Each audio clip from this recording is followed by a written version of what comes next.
Hello दोस्तों, नमस्ते। और मलाई भले तिमीलाई भले होला। आज मैं बनाउने हो सुख मीट। बाहर रहा मौसम ख़राब, बारिश हो न और ठंडे रहा मौसम। आज सुख मीट खाने क्योंकि मागा में निक है। ये बगौर देवता पूजो छी ये दुदे मालसो 1500 गंदित तार बा बोचो छी मागा मैन खाए ना पोषा मैन हमारे यहाँ हमेशा देवता पूजे हन शिकार खाना मन निकनी। और हालियो अब माँ फिर आयो फागुन लगे। आज वो बनाने हो सुख मीट बनाने हो। 2-3 दिन भए जल्यो 3 दिन भए जल्यो। और प्याज छ यो गुएब छ।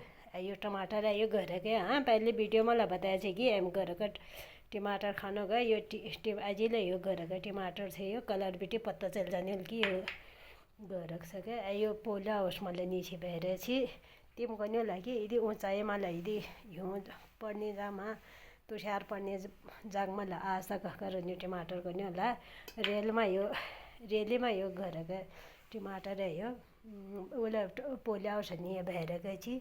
और मनी यूँ लगन और तुषार पड़न बगन में तो मैंने टेंट रखियो छी।